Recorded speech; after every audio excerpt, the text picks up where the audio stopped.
페이지 수는 6페이지가 되겠습니다. 같이 읽겠습니다. 내가 율법이나 선지자를 폐하러 온 줄 생각하지 말라. 폐하러 온 것이 아니오 완전하게 하려 함이라. 진실로 너에게 이르노니 천지는 없어지기 전에는 율법의 1.1획도 결코 없어지지 아니하고 다 이루리라. 그러므로 누구든지 이 계명 중에 지극히 작은 것 하나라도 버리고 또 그같이 사람을 가르치는 자는 천국에서 지극히 작다 일컬음을 받을 것이요 누구든지 이를 행하며 가르치는 자는 천국에서 크다 일컬음을 받으리라. 내가 너희에게 이르노니 너희의 의가 서기관과 바리새인보다 더 낫지 못하면 결국 천국에 들어가지 못하리라. 아멘. 저는 좀 말씀 어떻게 우리 참다운 교회를 또 우리 성도님들을 섬기면서 또 말씀으로 바르게 양육할 것인가를 늘 고민하면서 주일 일부에서는 마태복음을 가지고 신약이죠. 그리고 2부에서는 구약 성경 출애굽기를 가지고 이렇게 말씀에 인도를 받고 있습니다. 또 지난 금요일부터는 십계명에 대해서 해서 우리가 십계명을 늘 우리가 고백은 하지만 십계명의 의미가 뭔지를 그 십계명이 주는 축복이 뭔지를 잘 모르기 때문에 그래서 좀 균형 있게 이렇게 우리 성도들을 세우려고 또 여러분들을 도우려고 기도하고 있습니다. 특별히 오늘 우리 진승태 장로님 대표 기도를 들으면서 한편의 설교를 같아요. 아주 그 짜임새 있게 꼭 구해야 될 것을 하나님께 아주 정리된 기도. 또 우리 교회의 기도 잘하시는 분 가운데 우리 김인곤 집사님 아주 그 기도가 또 우리 안순희 장로님 제가 볼 때 기도를 함께 기도할 때 보면은 아주 좀 말씀이 정리가 잘 돼 있어요. 그래서 참 감사하고 저도 은혜를 받습니다. 하나님이 기뻐 받으실 줄로 믿습니다. 오늘 아침에 일어나서 저는 기지개를 켜면서 제일 먼저 한 기도는 하나님 오늘도 기쁨으로 즐거움으로 감사함으로 겸손히 잘 섬기는 날이 되게 해 주옵소서. 첫 기도였습니다. 주일은 우리가 섬기는 날이죠. 그래서 특별히 목사는 말씀에 심부름하는 날이죠. 그래서 특별히 일부 예배를 통해서 마태복음을 우리는 말씀을 함께 나누고 있습니다. 마태복음 특별히 5장은 산상수훈이라고도 하고 산상보훈이라고도 합니다. 그래서 예수님께서 그 디베랴 바다 갈릴리 바다에서 그 바닷가에 벌판이 있거든 엄청 넓더라고요. 그곳에서 예수님께서 이제 그 사역을 시작하면서 예수님 공적 사역을 위해서 제일 먼저 하신 일이 뭡니까? 제자를 선택합니다. 그리고 그 제자를 데리고 가르치시죠. 이거 산상수훈이다. 그래서 마태복음 5장 7장까지 보면 이것은 예수님이 직접 가르치신 말씀입니다. 산상보훈이다. 법에 같은 말씀이다. 그 말이죠. 지난주에 저는 세상의 소금과 빛으로 우리 그리스도인들은 누구냐? 세상의 빛이요 소금이다. 맛을 잃어버리면 결국 밖에 버려지고 밟힌다. 세상으로부터 외면당한단 말이죠. 오늘의 시대는 교회가 세상을 염려하고 걱정하는 것이 아니라 세상이 오히려 교회를 염려하고 걱정합니다. 이게 버려졌단 말이죠. 왜? 교회가 세속화되고 굉장히 변질돼 가고 있다는 거거든요. 저는 이런 모습 보면서 우리 교회는 어떤 교회일까? 또 나는 우리 교회 미래는 어떻게 가야 할 것인가? 많은 것을 생각합니다. 오늘 이 시간에는 저는 율법의 완성자 예수, 이런 제목으로 말씀을 드리려고 합니다. 율법의 완성자 예수. 예수님께서 산상수훈에서 하나님 나라의 원리를 가르치셨어요. 하나님 나라가 뭐냐. 그리고 율법에 대한 오해를 바로 잡으셨습니다.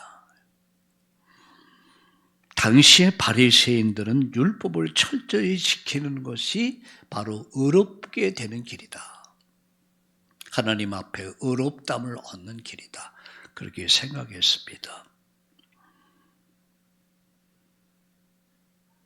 그래서 예수님이 행하는 모든 일들을 보면서 저 예수가 율법을 파괴한다. 이렇게 본 겁니다. 이 율법의 파괴자라고 보는 거예요. 안식일에 병든 자를 고치고 밀이삭을 제자들이 밀이삭을 먹는 것을 보면서 저게 율법을 파괴하는 자다.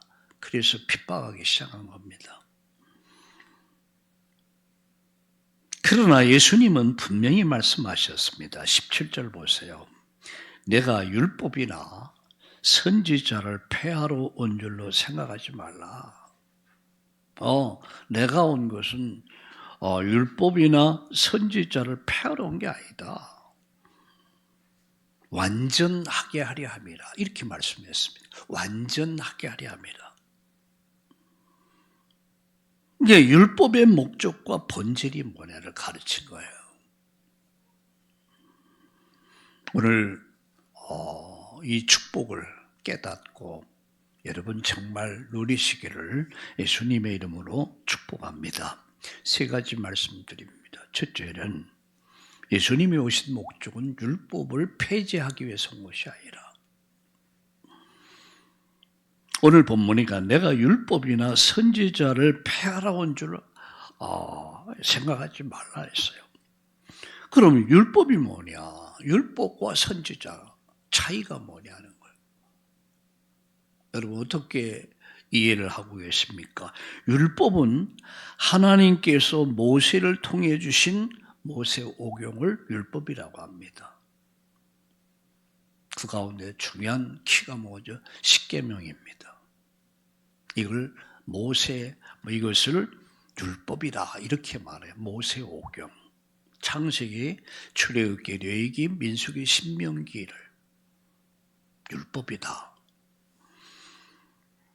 그럼 선지자란 말이 무슨 말이야? 선지자는 구약의 예언서들, 그야말로 에레미야, 에스겔, 이사야 선지자들이 예언한 선지서를 선지자다. 그래서 율법과 선지자를 폐하러 온 것이 아니다. 그럼 율법의 완성이 뭐냐? 율법의 완성. 완전하게 말했다. 예수님 오신 목적은 율법이 할 수 없는 것을 하기 위해서 왔다. 그럼 율법의 목적이 뭡니까? 죄인들의 실상, 인간들의 이 실상을 밝히기 위해서 오신 거예요. 모든 사람이 죄를 범했다. 의인은 없나니 한 사람도 없다. 이것을 적나라하게 폭로하기 위해서 오신 겁니다. 말씀 주신 목적이에요. 여러분 이렇게 생각해 보세요. 거울이 없으면 자신을 볼 수가 없어요. 그렇죠? 거울을 보면서 자신의 모습을 어떤 얼룩진 모습이나 이런 모습을 보죠. 말씀이 없으면 나 자신을 볼 수가 없어요. 왜 여러분 말씀을 읽어라, 그 말씀을 들어라, 묵상하라. 여러분 내 자신의 실상을, 정체성을 깨달으라는 얘기야. 모든 사람이 죄를 범했다. 내가 언제 죄를 범했다. 우리는 태어나면서 우리의 조상 아담 하와의 죄성, 악성, 독성을 갖고 태어납니다. DNA를 갖고 태어나는 거예요.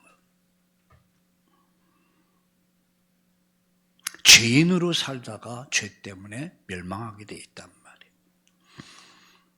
율법은 그것을 밝히는 역할을 할 뿐 인간의 본질의 문제를 해결해 줄 수 없어요. 그 문제를 해결하기 위해서 하나님이 세상을 이처럼 사랑하사 독생자를 주셨단 말이야. 그 목적이 뭐냐? 죄 때문에 멸망하게 돼 있단 말이야, 인간은. 이게 멸망시키지 않고 그 죄 속에서 살려내기 위해서, 구원해내기 위해서 독생자를 주신 거예요. 그래서 예수님의 속죄로 말미암아 그 속죄가 십자가의 피 흘림을 통해서 그 속죄가 완성된 겁니다. 무슨 말씀인지 이해가 되십니까? 다시 말씀드립니다. 율법은 하나님이 준 율법이나 선지자를 통해서 인간은 죄인이다. 실상을 밝히는 거예요. 거울이야. 그래서 인간 스스로가 나는 죄인이구나. 이걸 깨닫게 되는 거죠. 나는 희망이 없구나. 나는 도저히 여기서 헤어날 수가 없구나. 바울이 그랬잖아요. 오호라 나는 곤고한 사람이다. 누가 이 사망의 몸에서 나를 건져낼 수 있을까? 탄식하는 거예요. 거기서 비로소 깨닫는 게 있습니다. 그 깨달음이 뭡니까? 하나님의 의입니다.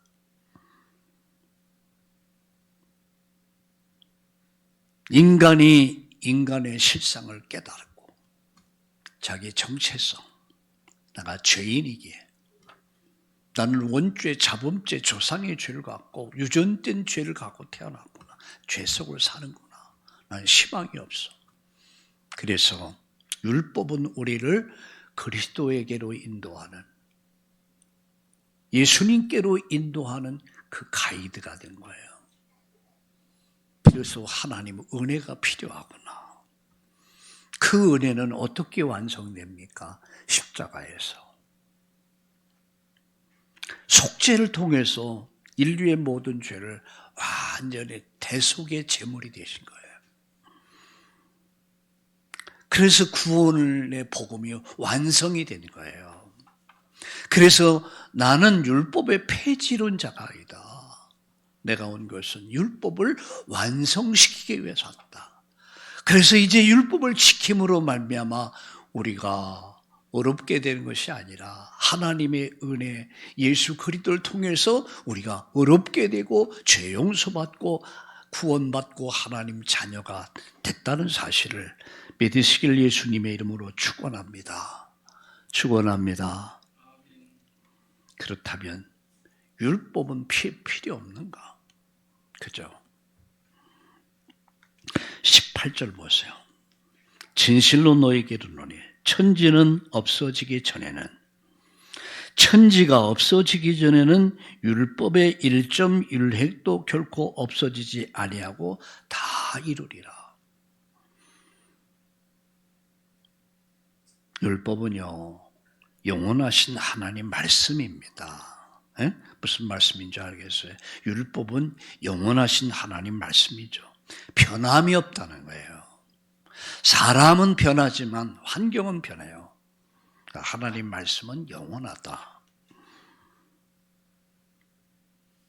우리는 여기서 깨달을 게 뭐냐면 예수님을 통해서 성취된 율법의 참된 의미를 깨닫는 것이 중요하단 말이에요. 1.1획도 변하지 않고 이루어진다. 그러면 여기서 예수님이 십자가에서 다 구원을 완성하지 않았냐? 끝내지 않았냐? 자, 이제 우리는 자유다. 여기서 나오는 것이 뭐냐면 율법 폐기론자들이 나오는 거예요. 여러분, 율법 폐기론자가 뭐예요? 이제 그건 구약의 시대의 적용됐던 것들이다. 이제는 우리 자유다. 그래서 이제 방종하기 시작하는 겁니다. 그래서 타락하는 거예요. 세속화되는 거예요.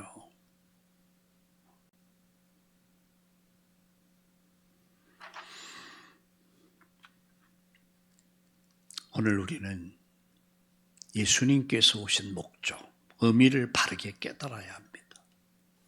율법은 선한 것입니다.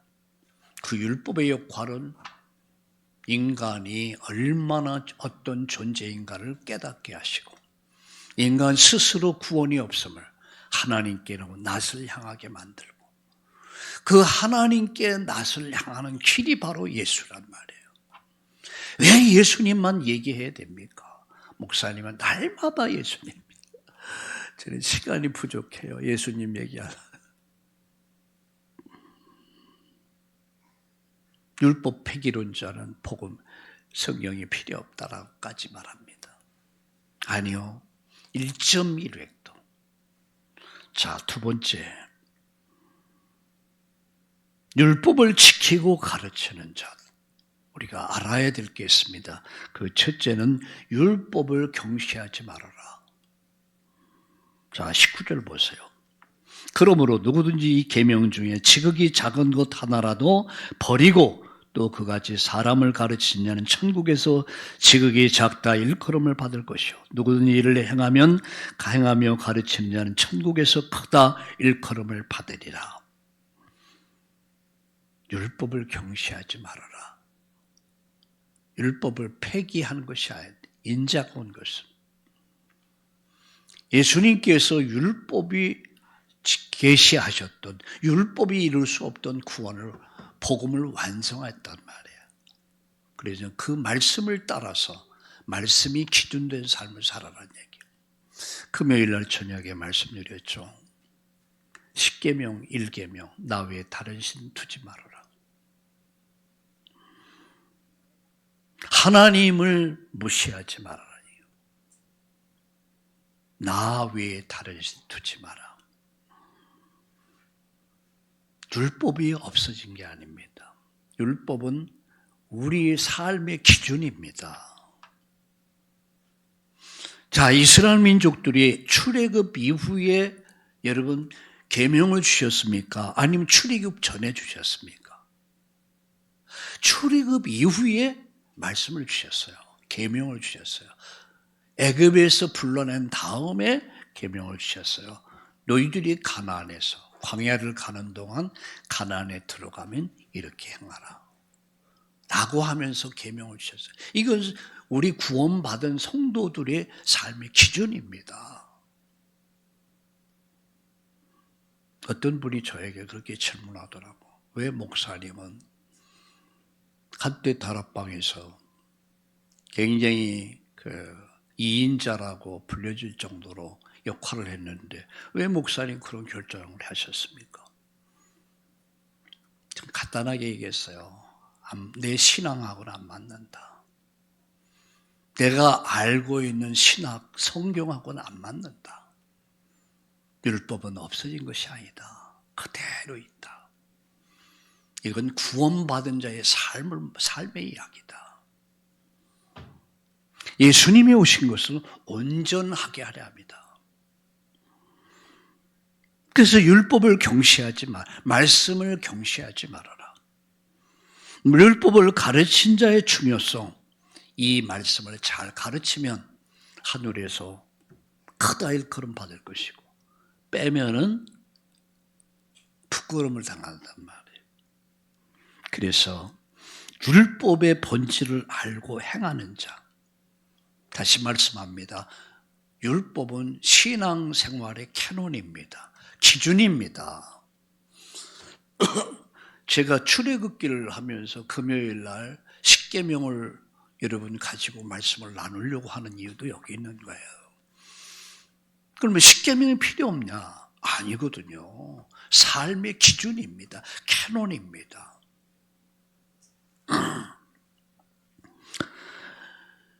말씀이 기준된 삶을 살아가는 저와 여러분 되기를 축복합니다. 말씀이 기준된 삶. 제가 2부 예배를 마치면서 오늘 포럼하는 시간에 한 5분 정도, 10분 정도 나의 삶, 나의 신앙, 나의 삶이라고 하는 것을 여러분에게 좀 소개해 드리려고 그래요. 기준이 없어요. 나름대로의 기준이 없어요. 자, 마지막. 그래서 우리는 바리새인보다 나은 삶을 살아. 바리새인보다 더 나은 의가 있어야 된다. 20절 보세요. 내가 너희에게 이르노니 너희의 의가 서기관과 바리새인보다 더 낫지 못하면 결코 천국에 들어가지 못할 것이다. 바리새인보다 더 나은 의가 뭡니까? 바리새인보다 더 나은 바리새인들은 율법을 행함으로 지킴으로 의롭게 된다고 했어요. 그들은 오해를 했어요. 그렇게 가르쳤어요. 그래서 목회자가 중요한 거예요.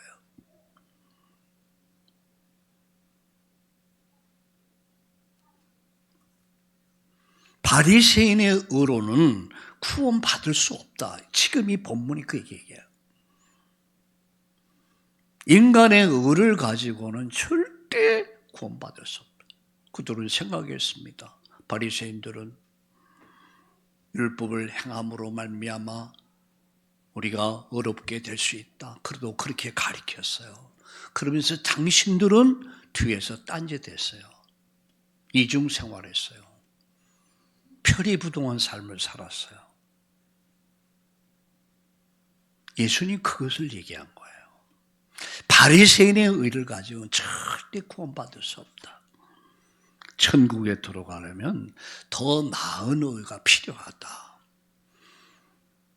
더 나은 의가 뭡니까? 하나님의 다른 의, 그게 오직 예수라는 얘기예요. 자, 로마서 3장을 펴보세요. 로마서 3장. 다 함께 로마서 3장. 여러분 21절 보세요. 20절에서부터 볼까요? 시작. 그러므로 율법의 행위로 그의 앞에 의롭다 하심을 입을 육체가 없나니 율법으로는 죄를 깨달아. 제가 지금까지 설명한 내용이에요. 율법으로는 죄를 깨닫게 하시는 거예요. 그 다음 보세요. 이제는 율법에 하나님의 한 의가 나타났으니 율법과 선지자들의 증거를 받은 것이라. 22절.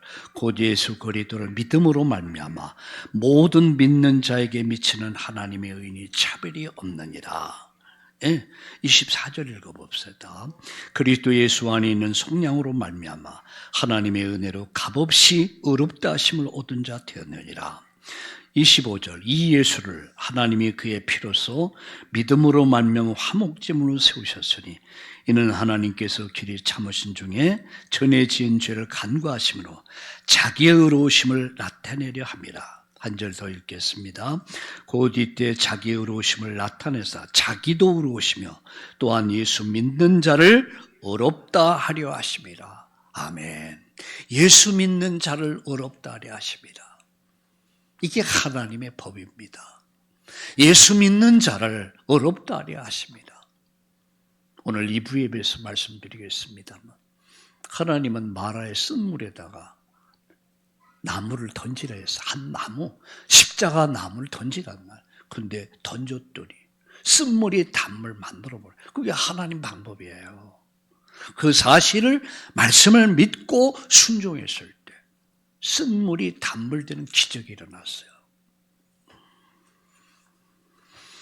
자, 말씀을 마칩니다. 율법의 완성은 사랑이다. 이게 결론입니다. 예수님은 율법의 완성은 사랑으로 완성하셨습니다. 율법을 문자적으로 해석하기보다 예수님의 말씀을 실천하는 거죠. 그래서 오직 예수는 믿음으로 참된 의를 받고 하나님을 사랑하고 이웃 사랑하는 그 사랑의 실현, 그게 율법의 완성이에요. 그러면 여러분 사랑의 실현은 여러분 하나님을 사랑하고 이웃 사랑하라. 그게 여러분 10계명의 1계명에서 4계명은 하나님 사랑, 5계명에서 10계명까지는 이웃을 사랑하라. 우리는 이웃을 돌봐야 돼요. 그렇죠? 배고픈 사람 우리가 먹을 것도 줘야 되고 입혀줘야 되고 어려운 사람 돌봐줘야 돼요. 그러나 진짜 사랑이 뭐냐 하는 거예요. 진짜 사랑은 하나님 사랑하는 거예요. 하나님 정말 사랑하면요, 하나님 나라 복음을 위해 살게 돼 있어요. 하나님 정말 사랑하면 헌신하게 돼 있어요. 그리고 기쁨으로, 즐거움으로. 여러분이 헌금을 들으면서 기쁨으로 하잖아요. 즐거움으로 하잖아요. 참 이상하죠. 그러면서 늘 아쉬워해. 이게 구원받은 자의 증거입니다. 하나님을 사랑하는 자는 이웃을 사랑합니다. 사랑의 클라이막스는 뭐죠? 그 영혼을 위해서 기도하는 거예요. 그 영혼을 살려내는 겁니다. 그게 율법의 완성이에요. 우리가 최종적인 성경 공부를 하는 이유, 우리가 주를 섬기는 이유, 최종 목적은 영혼 살려내는 거예요. 저의 목적은 여러분들이 그 일을 할 수 있도록 도와드리는 것이고, 그게 사랑의 완성입니다. 율법의 완성입니다. 예수님은 율법을 완성하셨어요. 그리고 그 주님이 나에게 그렇게 하나님 사랑해라, 이웃 사랑해라. 정말 하나님 사랑하는 마음은 그 마음을 가진 이웃의 영혼을 사랑하죠. 위에서 기도합니다. 그리고 복음 전합니다. 그들을 생명의 길로 이끌어냅니다. 그게 율법의 완성입니다. 율법을 완성해 가는 그 축복을 누리는 여러분 되기를 축복합니다. 축복합니다. 하나님 감사합니다. 율법의 완성자신 예수님, 주님이 내 인생 속에 오셔서 나를 또다시 율법의 완성자로, 율법을 이루는 자로 축복해 주심을 감사합니다. 오늘로 하나님을 사랑하며 이웃을 사랑하며 내 몸같이 사랑하며 위하여 기도하며 이 복음을 듣지 못하는 많은 사람들을 생명의 길로 이끌어 인도하는 전도자의 삶을 살게 하여 주시옵소서. 우리의 이웃을 돌보고 함께 기도하고 돕는 그런 진정한 하나님 사랑의 실현자들이 되게 하여 주시옵소서. 예수님의 이름으로 감사하며 기도드립니다. 아멘.